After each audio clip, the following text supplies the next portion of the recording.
যে সবাই খারাপ নয়, কিছু মানুষ খারাপ, এবং যারা বিস্ফোরণ করছে তারা বিভ্রান্ত, তারা শিক্ষা পায়নি। আর কত শিক্ষা লাগবে? এমডি মেডিসিন, অভিষেক ব্যানার্জির থেকে তো শিক্ষিত, তারা ভালো স্টুডেন্ট। অতএব শিক্ষার সাথে ইসলামিক টেরোরিজমের যে কোনো সম্পর্ক নেই। ওসামা বিন লাদেনের পর আরও একবার এই ধৃত ডাক্তারবাবুরা প্রমাণ করলেন।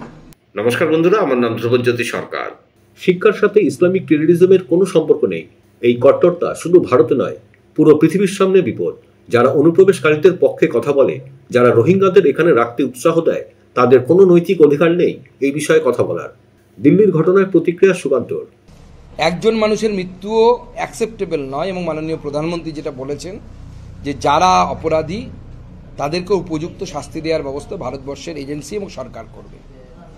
কিন্তু প্রশ্ন হচ্ছে, যারা বাংলাদেশ থেকে আসা অনুপ্রবেশকারীকে লুকিয়ে রাখতে সহায়তা করে, যারা রোহিঙ্গাদেরকে এখানে রাখতে উৎসাহ দেয়, যারা বা যে রাজ্য সরকারের শাসন ব্যবস্থার নাকের তলা থেকে মুজিবুর রহমানের খুনি কেন্দ্রীয় এজেন্সি দ্বারা গ্রেপ্তার হয় এবং রাজ্য সরকারের পুলিশ জানতে পর্যন্ত পারে না, যে রাজ্য সরকারের কমিশনারেট, ব্যারাকপুর কমিশনারেটের আন্ডারে পাকিস্তানের নাগরিক বছরের পর বছর ভারতীয় নাগরিক সেজে এবং বাঙালি সেজে বসে থাকে, তার সরকারের কোনো একজনের কি এই নৈতিক অধিকার হয় বা নৈতিক অধিকার আছে এই ব্যাপারে প্রশ্ন তোলা?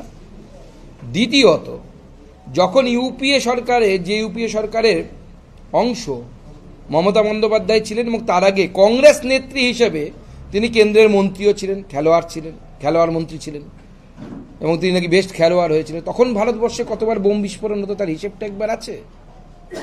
যদি সেই সময়কার বোম বিস্ফোরণের হিসেব এবং তাতে যদি স্বরাষ্ট্রমন্ত্রীর ব্যর্থতা ধরতে হয়, তাহলে তো প্রতি মাসে একটা করে নতুন স্বরাষ্ট্রমন্ত্রী ভারতবর্ষে তৈরি করতে হতো, এত বোম বিস্ফোরণ হতো।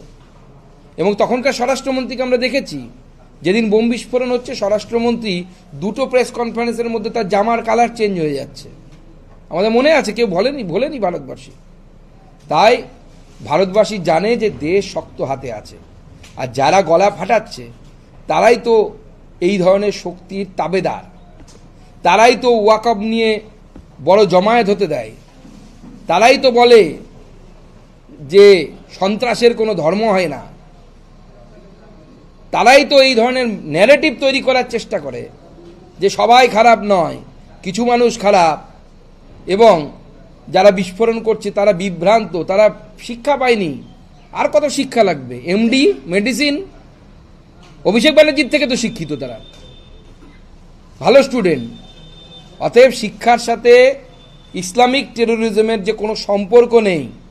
ওসামা বিন লাদেনের পর আরও একবার এই ধৃত ডাক্তারবাবুরা প্রমাণ করলেন। এই কট্টরতা গোটা ভারতবর্ষ নয়, পৃথিবীর সামনে বিপদ। এই কট্টরতার হাত থেকে ভারতবর্ষ এবং পৃথিবীকে বাঁচাতে হবে। দেখুন, মহুয়া মৈত্রকে আবার আমি স্ট্যাটিস্টিক্স দিয়ে চ্যালেঞ্জ করছি। যদি দম থাকে, উনি তখন কংগ্রেস করতেন, রাহুল গান্ধীর পাশে ঘুরে বেড়াতেন টুনটুনি পাখির মতো, কখনো ডান দিকে কখনো বাঁ দিকে। তো মহুয়া মৈত্রকে বলবেন যে সেই সময় ইউপিএ আমলে কতগুলো বিস্ফোরণ হয়েছে, কতজন মানুষের প্রাণ গেছে, তখন কে ঘৃণা ছড়াতো? তখনকার স্বরাষ্ট্রমন্ত্রী কি ঘৃণা ছড়ানো স্বরাষ্ট্রমন্ত্রী ছিলেন? মাথায় ফেস টুপি পরা স্বরাষ্ট্রমন্ত্রী তখন আমরা দেখেছি। তখন স্বরাষ্ট্রমন্ত্রী ইফতার পার্টি দিতেন, তাহলে তখন কেন বোম বিস্ফোরণ হতো? কারণ সমস্যাটা হচ্ছে, এই কট্টরপন্থীদের চোখে মহুয়া মৈত্র কাফের, সুকান্ত মজুমদারও কাফের।